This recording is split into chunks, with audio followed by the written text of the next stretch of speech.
दुपारी बिरमाए और जाई बगिया में दुपारी बिरमाए।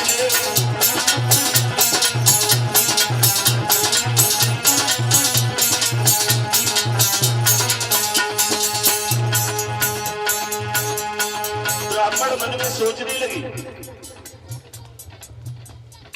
कड़ी धूप है, सुंदर सुंदर पीपल के वृक्ष खड़े हैं, घनी छाया है, थोड़ी देर यहीं पर आराम कर लेते हैं, उसके बाद में चलेंगे।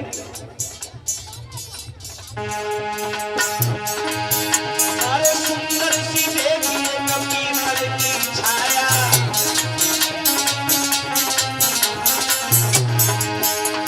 ब्राह्मण ने आसन वहीं पर लगाया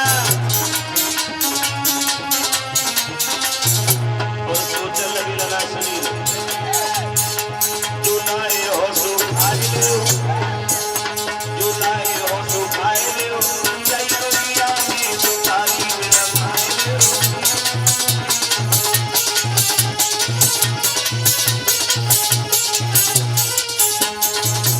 और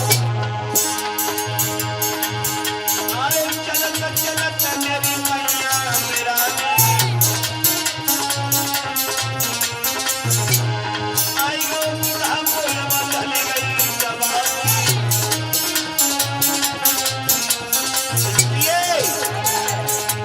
जो हरि गुण गाए, हरि दुपारी बिरमाए।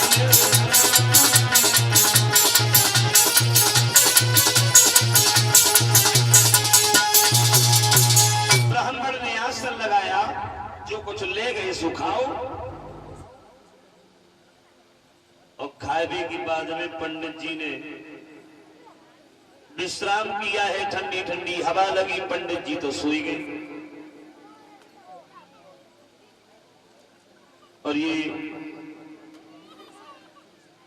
21 रुपए का पुरस्कार भिजवा रहे हैं नीलेश कुमार यादव, और 51 रुपए का पुरस्कार जो हमें आशीर्वाद के रूप में भेंट हुआ है हमारे भैया श्रीमान नाजर सिंह यादव, जो हमारे ग्राम कासोट के रहने वाले हैं, उनकी तरफ से। और ये 101 मुद्राएं सम्मानित श्री अशोक कुमार सिंह कप्तान साहब जी की तरफ से 101 मुद्राएं आशीर्वाद के रूप में भेंट हुई है। और ये श्री अरविंद यादव जो नगला भभूति के रहने वाले हैं, इनकी तरफ से 101 रुपए का पुरस्कार जो हमें अंतिम विदाई के उपलक्ष्य में भेंट हुआ है। भगवान धन धन से परिपूर्ण रखे, धर्म क्षेत्र में इसी तरह से हाथ आगे बढ़े। पंडित जी ने आसन लगाओ, ठंडी ठंडी हवा चली, पंडित जी तो सोई गए। उधर द्वारिका में भगवान कन्हैया ने देखा है, जो ब्राह्मण चिट्ठी लेके आ रहे थे वे तो रास्ते ही में सोए गए। अपनी माया से सोते हुए ब्राह्मण को उस बगीचे से उठा करके द्वारिका के समीप लिटा दिया।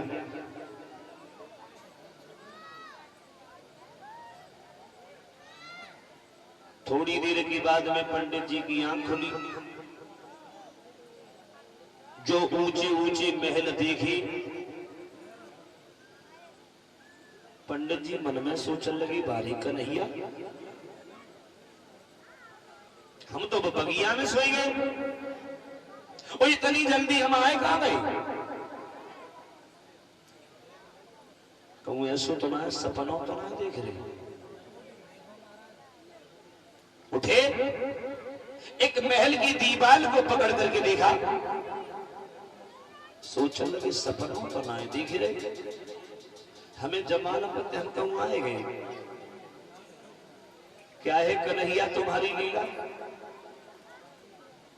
अब हमें यही मालूम नहीं है कि ये नगर कौन सा है, तो चलो किसी से चल करके पूछे ये कौन सा नगर है। धीरे धीरे आगे बढ़े, जहां भगवान कन्हैया का दरवाजा है उसी जगह पर पहुंच गए। दो द्वारपाल दरवाजे पर लगे हैं। ब्राह्मण ने दोनों हाथ जोड़े, भैया ये कौन सा नगर है? द्वारपाल बोले ये द्वारिका है। द्वारिका? हाँ। ब्राह्मण बोले हैं क्या इसी में कन्हैया रहते हैं? बोले हाँ। पंडित जी बोले कन्हैया से मिलना था। द्वारपाल ने ब्राह्मण का हाथ पकड़ा। भगवान कृष्ण का जहां दरबार लगा हुआ है, द्वारपाल ब्राह्मण को लेकर के राजसभा में पहुंचा है, जहां भगवान कन्हैया ऊंची से सिंहासन पर बैठे हुए हैं। उस द्वारपाल ने दूर से इशारा कर दिया, ब्राह्मण देव वो ऊंचे सिंहासन पर जो सामने रंग के बैठे हैं वही कन्हैया है। और जो दूर से कन्हैया ने देखो, जो दूर से पंडित जी ने कन्हैया को देखो, सही पंडित जी मन में सोचने लगे जो कन्हैया है जमान पत्ते डाबरे को ड्राम धरो जो तो बनाए कारो कलवटासो है। और रुक्मणी ने जा पे देख डालो। फिर मन में सोचने लगे हमें कन्याओं का, हम तो चिट्ठी लेके आए। आगे बढ़े, कन्हैया के सामने पहुंचे हैं, दोनों हाथ जोड़ करके प्रणाम किया। कन्हैया पूछने लगे क्यों पंडित जी कहां से आए? तो ब्राह्मण समझा करके बोले, तो ब्राह्मण निकही हे दया निधि, ब्राह्मण निकही हे दया निधि,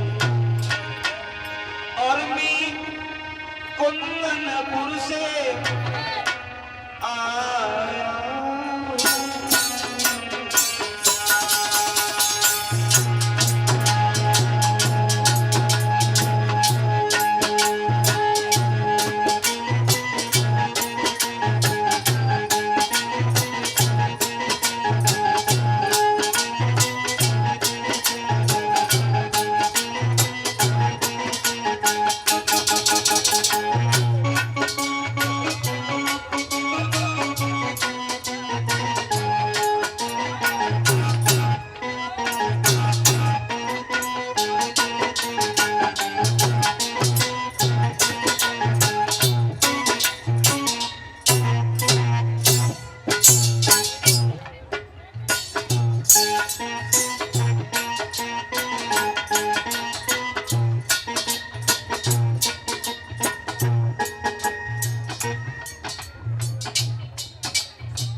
दोनों हाथ जोड़ करके प्रणाम किया है, जवाब दिया है कन्हैया हम कुंदनपुर से आ रहे हैं।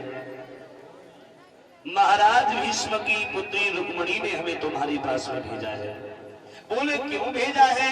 तो ब्राह्मण ने पत्र निकाल के कन्हैया के हाथ में दे दिया और कन्हैया ने